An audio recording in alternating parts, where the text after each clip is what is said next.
avec. C'est notre moment. Dites oui aux actualités dans votre journal TV.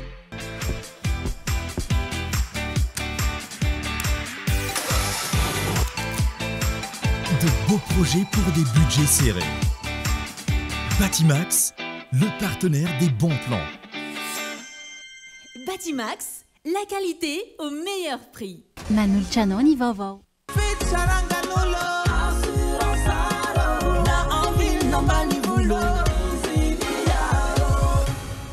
Assurance art, dimampolo taona ny ilanao. Manulcianoni vaovao.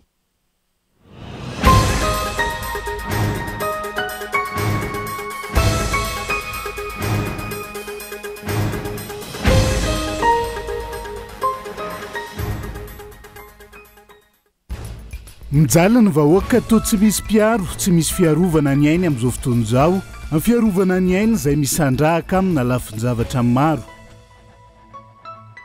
Tokony tahaka ny andaniny ny solombavam-bahoaka ny dosen'ny minisitra teo aloha, Valérie Ramonjavelo ahafahany fitsarana avo manohy ny fanadihadiana ho ny antoko tsara tafiny. Itoreny anivon'ny fitsarana ny solidarité de personnel de santé de Madagascar, malona ny fanohana ny minisitra ny fahasalamana fikambanana tsy ara-dalàna ankehitriny.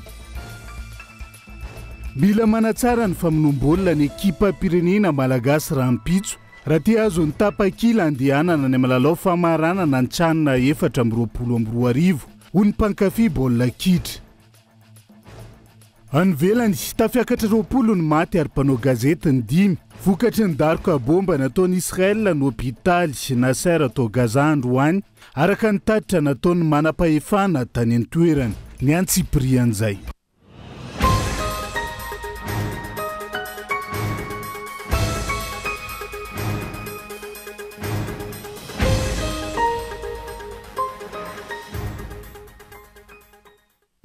Migadondray ny amin'ny valora alina fotoana ny fampalalamba avao eto amin'ny fitalavitra kolo fatenina ny araba tomy kilasy tombovavy manasa anao ihany koa anaraka ny antsiprian'izay tony mahazatra matoa andatsoratra avetrano ndeha hanokafana ny fiarahana amin'ity alina ity. Mijaly ny vahoaka malagasy amin'izao fotoana izao to tsy misy mpiaro, tsy misy ny fiarovana ny aina. Ny fiarovana ny aina izay misandrahaka amina lafin-javatra maro mifamatotra amin'ny fiainana matoa andatsoratra. Mifandraika ary mifamatotra tanteraka amin'ny fampiarana ny lalàna sy ireo fitsipika samihafa, ny fametrahana ho ambony ny aina izay midika fa manome lanja ny fiainana. Fametrahana ambony ny aina, ny fametrahana lalàna, ny fananganana rafitra vaovao ary ny fanamafisana ny maizy azy ny fiarahamonina malagasy. Araka izany, manandanja amin'ny fiarovana ny olona ny fametrahana ho ambony sy ho fametrahana ho lara-pahamehana ny fiainana. Ohatra, raha mihevitra ka mametraka ho ambony hatrany ny fiarovana ny aina, tokony itombo ny fahamailona ho an'izay rehetra mampiasa lalana ka hiena ireo lozam-pifamoivoizana na aratrana sy namoizana ain'olona maro eto amintsika.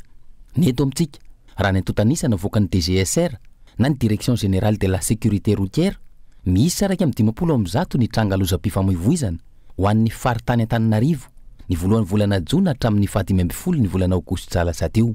Raha ny tarehimarika navoaka ny OMS na ny Organisation Mondiale de la Santé, mihoatra ny 2.7 tapitrisa isan-taona ny olona namoy ainy vokatry ny lozam-pifamoivoizana. Ankoatra ny tsy fitandreman'ireo mpamily eto amintsika, ny goragora amin'ny fampiarana ny lalàna amin'ny feny fifamoivoizana, isan'ny manampibetsaka amin'ny fitrangan'ny loza ihany koa ny faratsy ny lalana. Tafiditra anatin'ireo singa fiarovana ny aina ihany koa ny fikojakojana ny fahasalamana, ka hinana sakafo mahavelona, manan-kery sy ara-pahasalamana, misitraka fitsaboana, vaksiny ary mitandrina amin'ny fahasalaman'ny saina. Izany hoe voatoana ara-tsaina sy voaharo amin'ny resaka adi-tsaina. Voaharo ny aina sy ny fiainana raha toka misitraka rano fisotro madio, jiro sy fahadiovana, ampy torimaso tsara sy fialan-tsasatra. Misy fiarovana ny olona ary misy fiarovana ny aina raha toka misitraka fiarovana ara-batana sy ara-tsosialy, ka isan'izany ny fananana toerana madio sy azo antoka. Misitraka fanabeazana, fanohanana avy amin'ny fianakaviana, namana, mpiara-miasa, fikambanana sy ny sisa.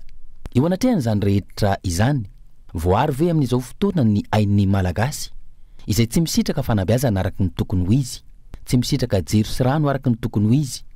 Ny fiarahamonina efa tsy madio ary tsy azo antoka intsony, any ka miha mahazo vahana ny von'olona feno abibina ataon'ireo olon-dratsy inanivo ny fiarahamonina saika ho manerana ny nosy misitraka fitsaboana sy vaksiny araka ny tokony ho izy ve ny vahoaka malagasy ka ahafahana milaza fa misy ny fiarovana ny fiainany voatoana ara-tsaina ve isika ka iena ny adi-tsaina amin'ny fiatrehana ny fiainana andavanandro moa tsy mitombo isa ve ireo olona miteny rery eny an-dalana ka ny maso no miratra mijery lalana fa ny saina any ankafa firy amin'ny malagasy izay tsy maintsy mitady androany izay hohanina amin'ity androany ity no afaka miroso amin'izany fialan-tsasatra izany izay ilaina amin'ny fiarovana ny vatana sy ny fiarovana ny aina tondro ahafahana milaza reny fa mijaly ny vahoaka malagasy to tsy misy piaro tsy misy fiarovana ny ainy manana piaro ve ny malagasy amin'ireny taniny izay noajariany sy namokarany ary ny velomany tao anatin'ny taona maro bodoy ny olo-tokana ireny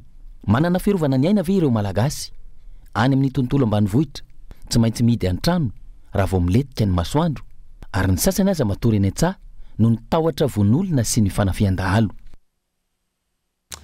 matoan-datsora rehefa mikasika ny rarabo inona triple 7 izay mbola mitainy samytana ny sainy ny mpanara-bavao amin'izao fotoana izao tokony taky ny andaniny solom-bavahoaka ny dosien'ny minisitra teo aloha Valérie Ramonjavelo ahafahan'ny fitsarana avo manohy ny fanadihadiana ho ny teo anoiviny antoko tsara tafina androany raha milasy ity minisitra teo aloha ity fa madio amin'ny rarabo inona 777 io azony ataony mandresy lahatra ireo solom-bavahoaka ka ivoa marina ao anatin'izay raha zay onina saina no mitatitra ny Antsipriana tokony hitady ny fomba itoizany rarabo inona ny ministra teo aloha Ramonjavelo Valérie andresy lahatra ireo solom-bavahoaka hiakarany raray nanivon'ny fitsarana avo na ny ACJ raha matsiaro madio hoy ny eo anivon'ny antoko tsara tafina ny momba ity ministra teo aloha ity izay eo ampelantanan'ireo solom-bavahoaka amin'izao tsy makaiza le resaka haute cour de justice any ka maro no mangataka hoe avy ireo resaka droit commun any le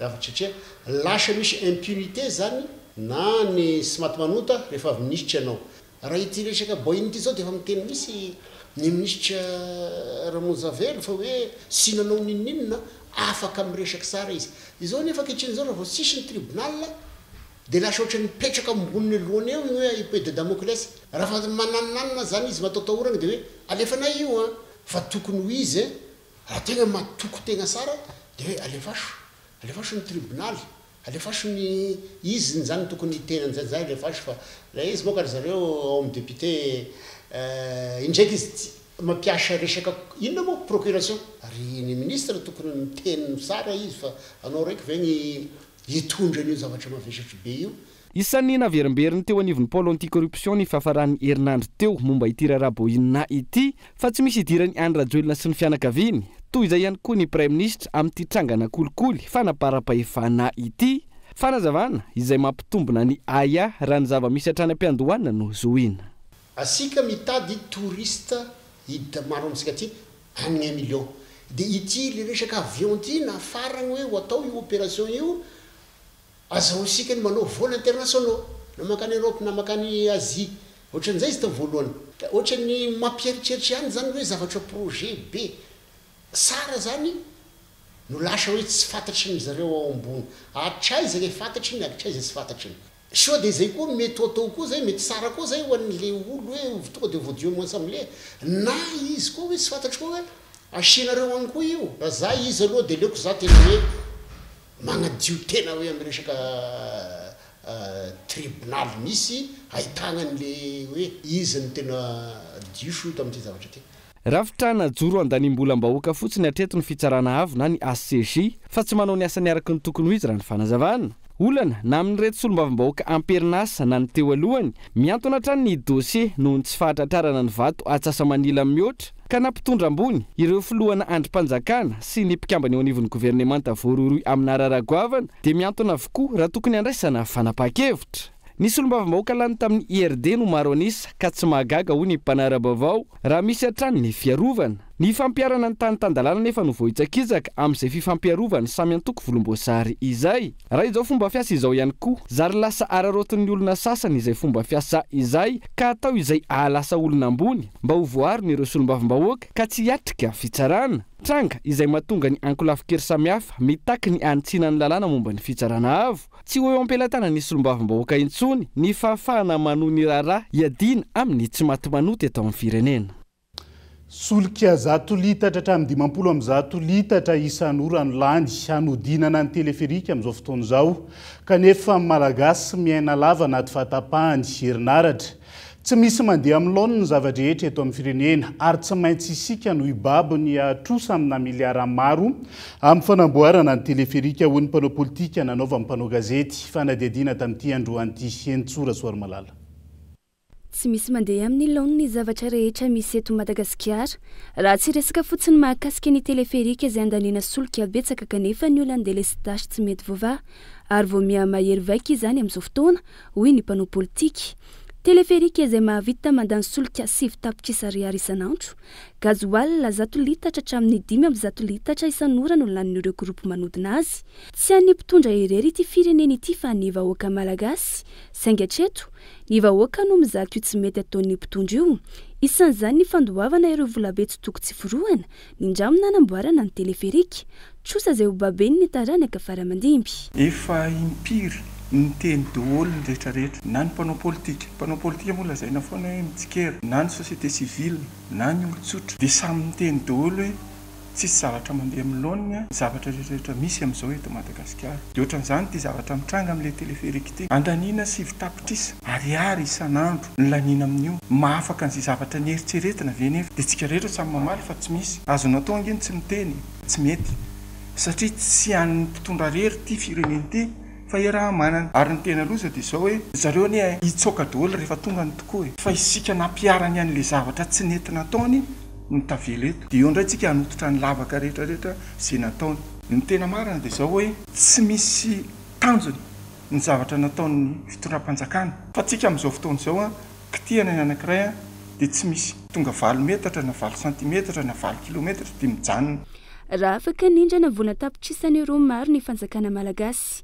Tokony nampiasaina tamin'ny laharam-pahamehana izay mahasoa ny vahoaka toy ny fahasalamana, ny fambolena ary ny fanabeazana tsy tavavoaka ny firenena. Raha io vola nanaovana nakana ny trisana nanaovana ny teleferika io nentina fotsiny tao amin'ny sehatra amin'ny fanabeazana dia izao hoe tsy nisy fandoavana saram-pianarana izany mandra-patafavoaka ny ankizy tany amin'ny idirany amin'ny université.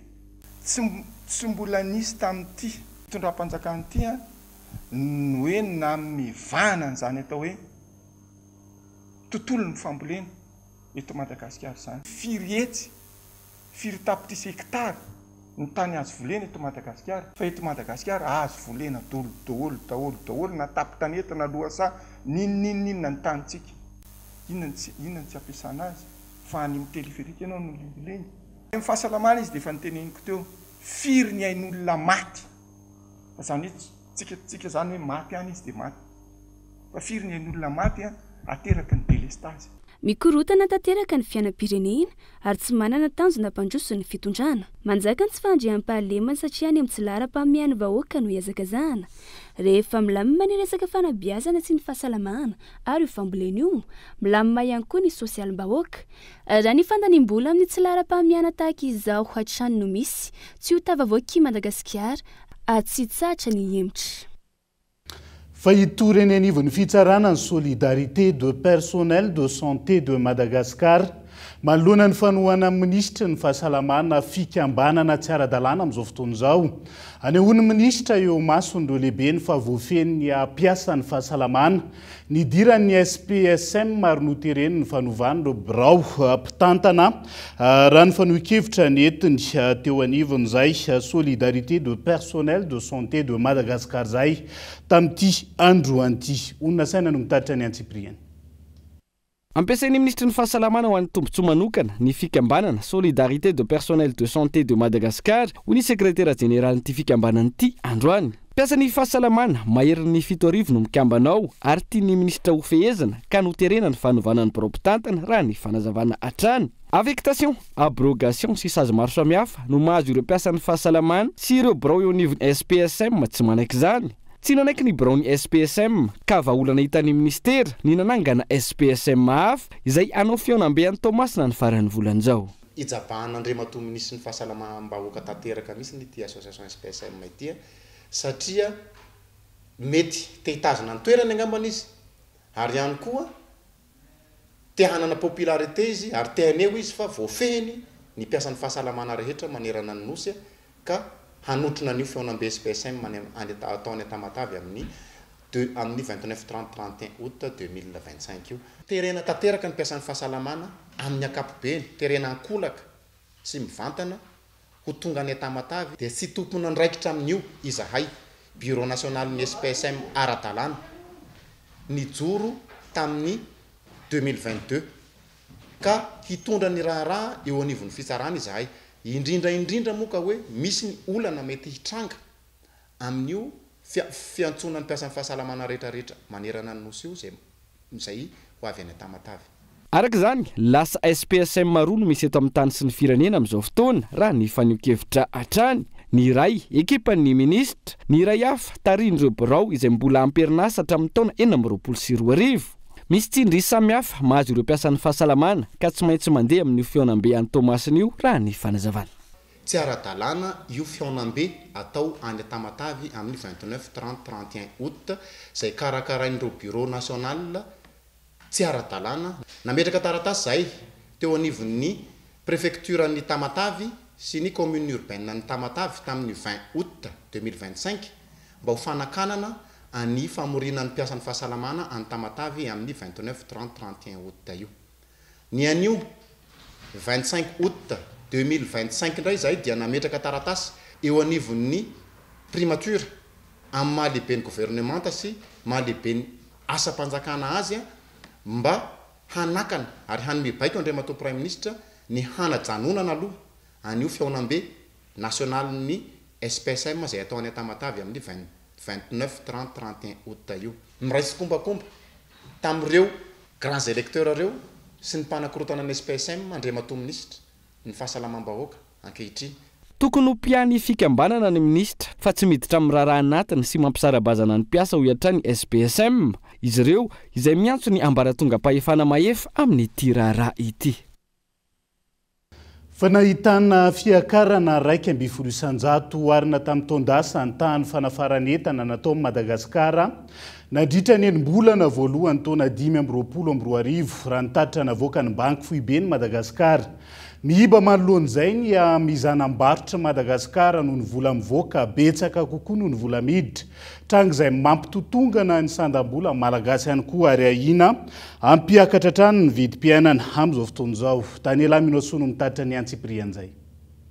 Raha toka ny hena folo faingo valo isan-jato nandritry ny enim-bolana voalohany ity taona 2024 ity ny tany fanondranan'entana nataony Madagasikara mankany ivelany. Voakasika izany ny lavanila sy ny jorofo. Ny tombo 1,100 isan-jato kosa ankilany tany fanafaran'entana avy any ivelany miditra eto an-toerana izay natratra 900 sy R1 faingo 7 miliara ariary raha nitatitra navoaka ny banky foibeny Madagasikara. Tranga izay mampihiba ny mizanam-barotra na ny déficit commercial ny Madagasikara. Ampiakatra hatrany ny vidim-piainana ihany koa raha tsy misy ny fepetra raisina ahafahana manontra ilay fanafarana be loatra sy mampitombo ny fanondranan'entana mankany ivelany. Ho ny mpahay-toekarena izay nanovana fanadidinina. Ny tongilana mihiba ny mizanam-barotratsika zany satria tsy maharaka ny fivoakan'ny vola entina manafatra ny fiditra ny vola azo avy amin'ny varotra ny entana veto amintsika zany dia ao ny mine, ao ny reny vanille, produit de rente zay mahazatra antsika reny vanille, jirofo sy ny cacao sy ny sisa dia lasa mihiba le mizana antsika zany. Dia ny vokany amin'le koatran'le mizanam-barotra mihiba maivandanja zany ny volantsika raha ohatra ka mitohy foana zay ko tongilana koa zany santaniary ary zany lasa miamaivana raha oharina amin'ny vola vahiny zany.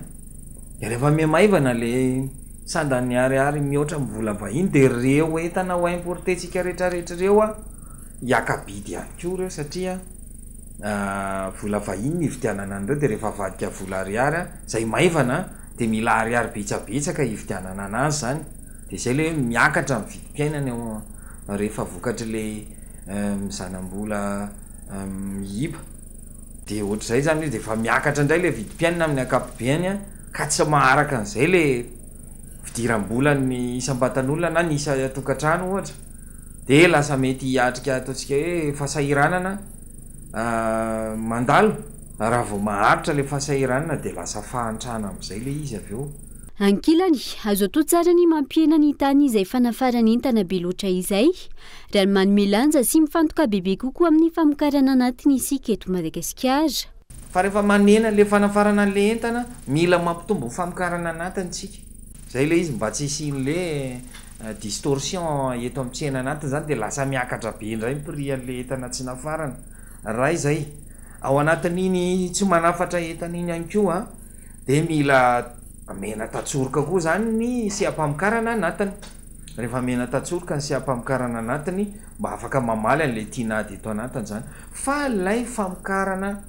andeha ho any amin'ny tsenany velany koa zany le fanondranana zao zany tsika mila efa miomana zany hoe ho ampitomboana ve ny surface nambolenan'ireny ino ty izy vanille reny ohatra ahoana ny tatsoroka omeny fanjakana akelezana ve ny etra zay alana aminy sa ahoana ny mesure na resaka incitation fiscale ho an'le mpamokatra eto anatiny mba atonga an'zareo mba anana rispo amokatra bebe kokoa sa ijeritsena vaovao mihitsy indray ve nandefasatsika ny entatsika sa ho amoraina ve fahazahon-dalana manondrana mba ahafahana betsabetsaka amin'ny manondrana de mba resitsika aloha zany eo amin'ny fatra zany na de ataotsika hoe kely ara zany ny eo amin'ny fetra zay mety ho vitatsika zany hatreto tsy mbola afabela amin'izay fanafarana entana izay i Madagasikara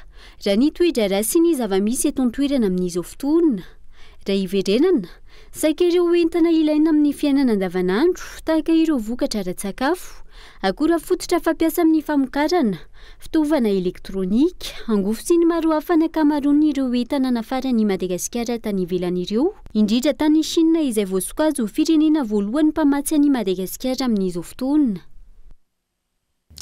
hoentsika manakatona ny tapany voalohany fampalalam-baovao amin'ity ala ity tonga namangy sy nitondra teny fankahirezana ho an'ny fianakaviana ratsiraka sy ny antoko aremaro mpikatroka teo anivony antoko azo VM Androany noho ny falasany ny vadiny filoha teo aloha Céline Ratsiraka nitarika azy ireo ny filoha nasionaly ny antoko Rive Rakodivao izay nitondra ny teny fiaraha-mioro tamin'ny anaran'ny filoham-pirenena teo aloha Hery Rajaonarimampianina amin'ny vady nametraka tantara sy afatra ho an'ny firenena sy ny fiarahamonina malagasy tomboky vavy ka tsy ho adino ireo asa vita ny famonjana ho tantara hony teo anivony antoko azo VM tamin'ity andro anty amin'ny fianakaviambeny Akolo TV FM matariany filoham-panorona sy ny tale jeneraly ihany koa moa dia mamerina ny fiaraha-mioro ny fianakaviana eo anatrian'izay dia izay ihany koa no hoentsika misedivejety ao anaty doka fohy aza misaraka aminay ary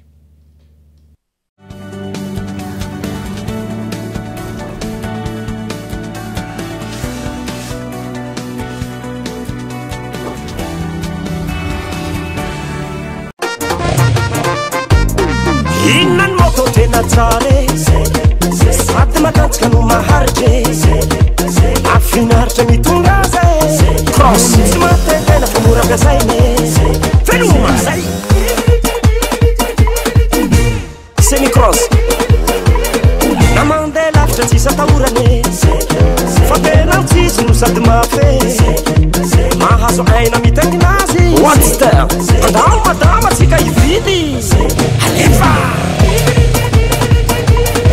Vidini moto 5 anao ary aloavy tsikelikely miaraka amin'ny fanamorana fandoavam-bola vente à crédit mirindra ao amin'ny magasin Cosmos Irery any 5 la route vous appartient.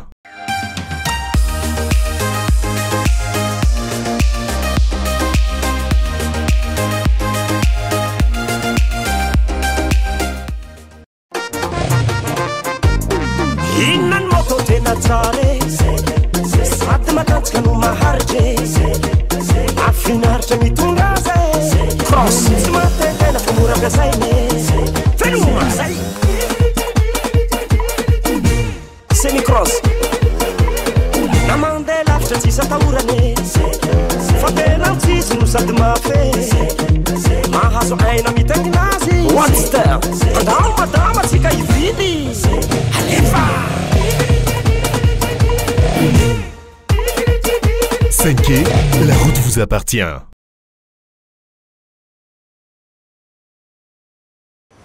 Pour une carrosserie parfaite, optez pour El Mondes, la marque professionnelle de peinture automobile. Le mastic corrige les imperfections, la peinture garantit une tenue durable. Le vernis illumine et démarque votre voiture. Certifié et disponible auprès de vos points de vente habituels, El Mondes assure un résultat exceptionnel. Faites confiance à El Mondes. Nouveaux bacheliers, parents d'élèves ou étudiants en quête d'un transfert, à la recherche du parcours qui vous assurera vos métiers de demain, Arrouv University vous offre même plus. Une université d'excellence et d'innovation habilitée par l'État avec un cursus intégrant parfaitement l'usage quotidien de l'IA. Venez nous rencontrer au Salon de l'étudiant et de l'emploi au Stade Baréa, les 26, 27 et 28 août, au stand numéro 80. Vous en saurez plus sur nos mentions. Sciences paramédicales, technologies biomédicales, énergie renouvelable, génie informatique, ressources minérales et aménagement du sous-sol. Un stand interactif et immersif vous attend. Accessoires et photobooths pour immortaliser votre passage chez nous. 26, 27, 28 août. Vous avez rendez-vous avec l'avenir. Il y aura un jeu concours avec de gros lots à la clé. Rendez-vous au Stade Baréa, stand numéro 80. Prêt à libérer ton pouvoir? Zetico débarque sur ta super app Yas et moi. Choisis, personnalise et crée ta propre offre en quelques clics. C'est toi le boss. Mix en toute liberté, appels, data et SMS selon tes besoins. Tu peux même rajouter Netflix ou musique en supplément. Dis Yas au pouvoir du choix. Rends-toi sur ta super app Yas et moi.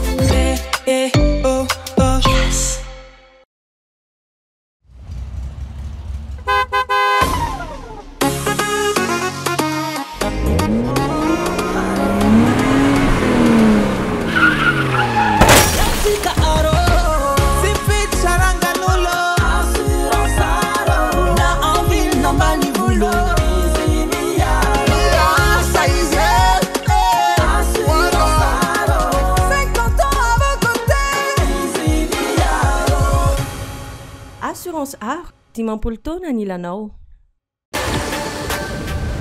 Libéreo.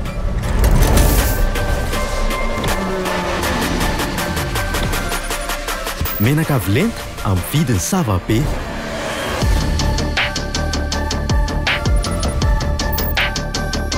Tanjaka performance daholo zany.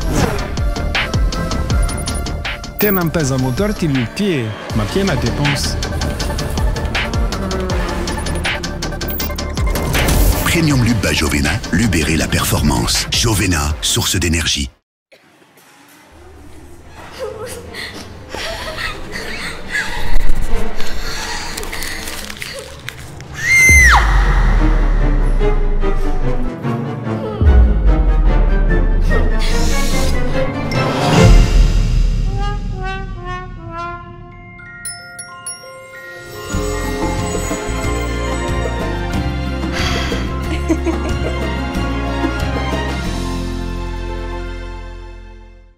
Jumbo poulet lasa rojato ariary. Jumbo ampiampatsiro nahandroko.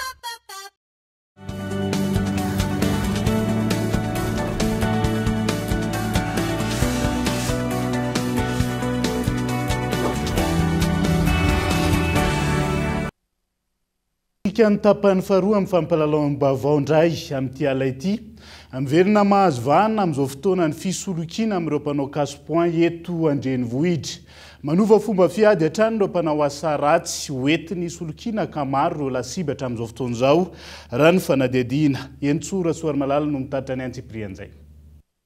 Raha toa ka manatona mivantana an'ireo casse-point ireo olona pisoloky tamin'ny tranga fahita matetika teo aloha. Miova endrika indray ny fisolokiana izy ireo amin'izao fotoana raha ny fanazavany ireo efa niaran'izany. Miantso an telefona sy mitonona ho mpiasan'ny opérateur telefonika izy ireo ka amin'izay no anatanterahany ny teti-dratsiny. Efa maro ireo lasibatra raha ny fijoroana vavolombelona nataon'ity mpanao casse-point iray ity. Miantso izy voalohany. Zay ozy izy zany dia mpiasa ty amin'ny service asy. De eo izy mandrebireby anao e de resany dolo zay zavatra tiany resana io dia misy code zay ho asiny tapenao dia raha vo mitape an'iny code iny zany ianao dia lasany io ny vola ao anaty comptenao miresaka lavabe izy dia na mandray olona renao dia miteny hoe andray olona za dia aza tapana mihitsy izy zany fa raha Android ny telefonanao izy zany dia afaka miresaka aminao foana za dia sady mandray olona ihany ianao izy dia moa voarebireby le mpiara-miasa tamina dia lasa ny vola tao anaty compte satria namiany an'le code ny tapiana zany le mpiara-miasa tamina dia lasa ny vola teo amin'ny mitentina 3,500,000 ariary teo ary hatramin'ny nalainy hatramin'ny vola avansa mihitsy ary le izy. Ho an'ny mpanao casse-point iray hafa kosa karazana fisolokiana telo no efa nitranga sy nahazo azy. Mila mitandrina ny rehetra fa mirongatra ity fisolokiana ity hoy ny fanazavana. Andefa vola ozy izy le olona efatra alina dia rehefa tena ho alefa le vola dia lasa fahatiny indray le izy dia avy eo izy niteny anao hoe omeo 9,000 aloha izy nataony dia avy eo ateriko dia za tamin'izay nisy telefônina ndraisiko telefônina tany aminazy dia tratra tamin'izay dia ny anankiray indray anakalo vola ozy izy mantsy anaty alohan'ny 26 juin teo le izy dia za moa efa mailo efa fantatro hoe pisoloky ity dia avy eo izy lasa raha sanatria zany zaka namoaka vola dia tratrany dia anankiray indray tamin'ny resaka transfert indray ny anankiray andefa vola 150,000 ariary izy tamin'izay koa ngamba izy tena mpanao fandrekirekena mihitsiny dia avy eo le vola nefa lasa ny frais fotsiny zany na alefa niteto amina dia zany dia hivoaka tsy afaka satria tiany idiny teto. Ankoatrany amin'ny mobile money dia mahazo vana ihany koa ny fisolokiana ao anaty tambazotra social Facebook. Isan'izany ohatra ny famitahana olona mandeha miasa mankany velany, ny vola antapitrisany very ny asa nefa tsy hita akory. Toy izany koa ny fanaovana taratasy hosoka isan-karazany ny fisolokiana amin'ny resaka alatra moto, alatra tany izay mahazo vahana ankehitriny. Famelona sy fitandremana isan'ny ilaina manoloany ireny trangana fisolokiana samihafa ireny amin'izao fotoana izao. Fa hiakatra fitsarana ny alakamisy 20 aogositra ho avy izao ilay raharapitandro ny filaminana andaroka ka nafata ilay iray mpianakaviana teny Anosoa Ambohimanarina ny arivany alatsinainy fa 14 ny volana jolay teo. Manoloan'izay miantso ny sinirariny sy ny hitsiny amin'ity raharaha ity ny fianakaviany maty. Eo koa ny hijerena manokana ireo vady amanjanaka navelany maty andao raha antsika ny fanampanazavana mikasika izay. Izay koa no takiana fianakaviana mba azo ny rariny re ny fianakaviana tompony maty. Mba tsy verivery fotsiny eny zany hoe maty ny havanay dia navela amin'izao le izy. Ny maty moa tompoko tsy miverina tsony dia izy mbola namelaka amboty dia tokony jerena manokana jerena akaika ty raha ty hoe mba ahoana kosa mikasika andreo zanany navelany fa dia manjanany. Ho hitantsika miandalana ro ezahana ho tanterina ato anatin'ny fampalalam-baovao hatrany ihany koa araka izany mahakasika an'izay raharaha zay. Fa nitoteny amin'ny fokotany Ambohimanarina sy commune Ambohijanaka androany nietsika fivarotana fitaovana amin'ny vidy mirary izay fanaon'ny fikambanana VMMM na ny vehivavy malagasy miara-miainga isan-taona.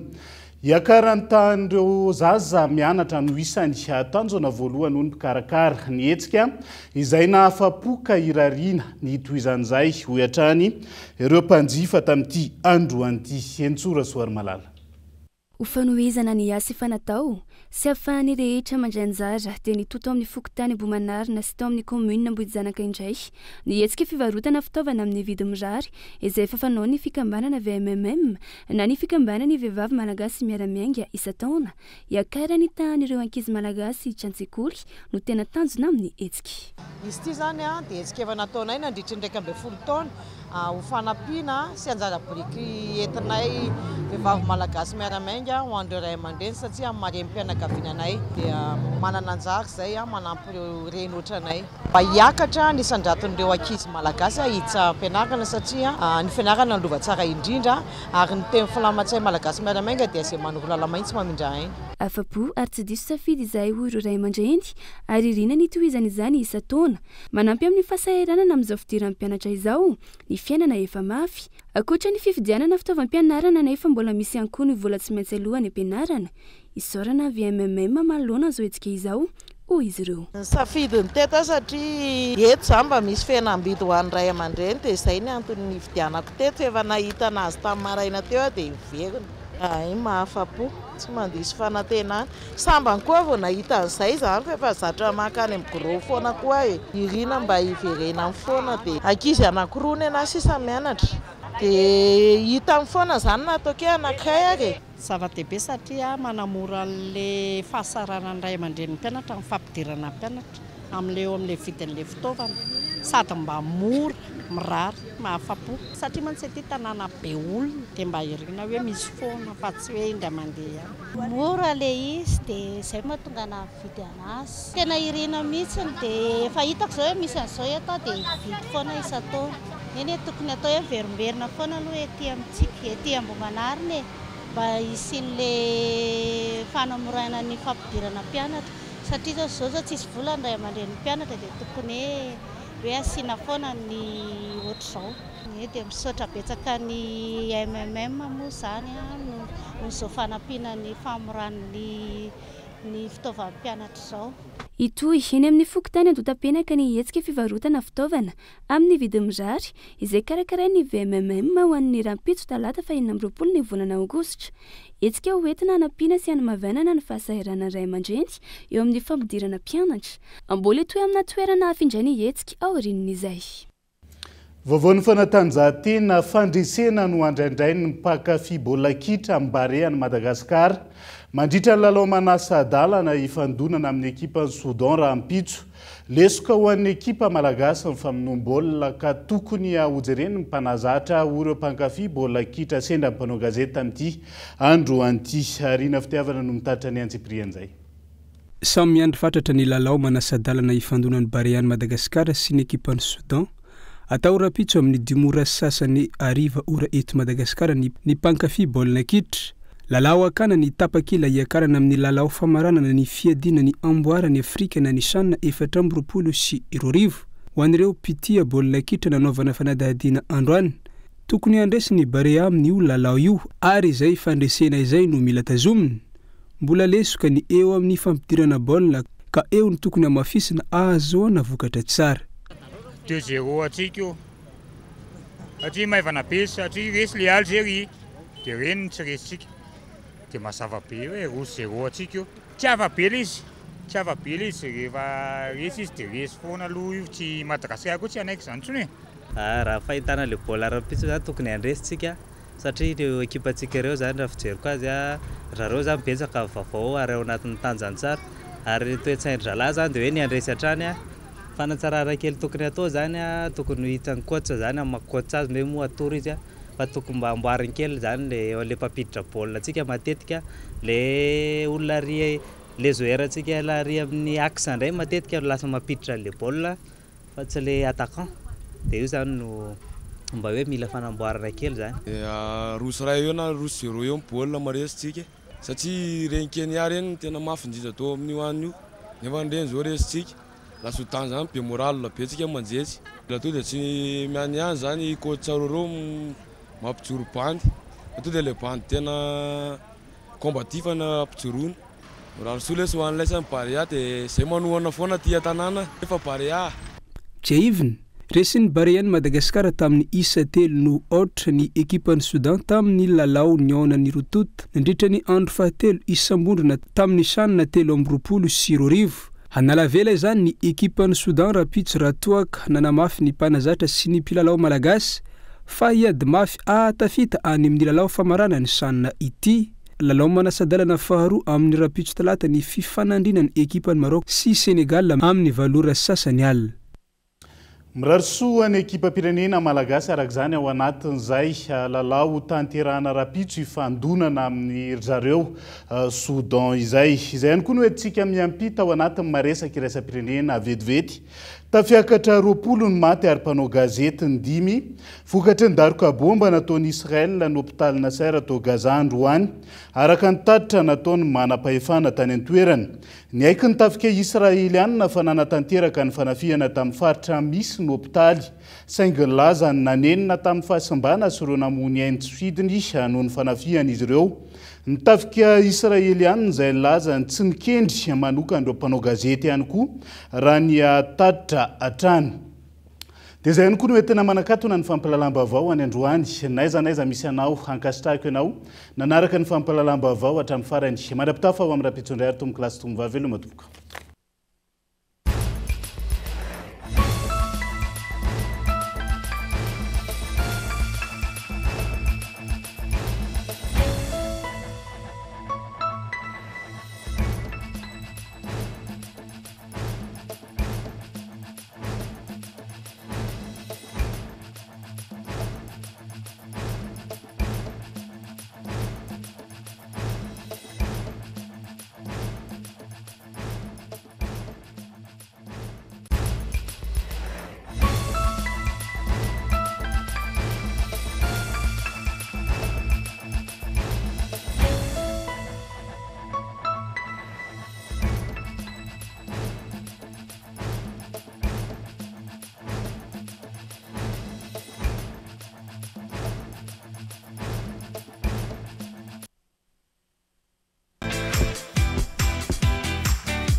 De beaux projets pour des budgets serrés.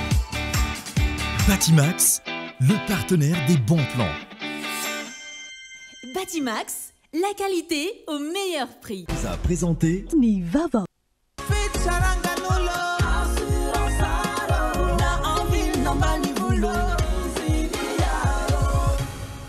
Assurance Art, Timampoltona Nilanao. Vous a présenté Nivava. Avec Yes, c'est notre moment. Dites oui aux actualités dans votre journal TV.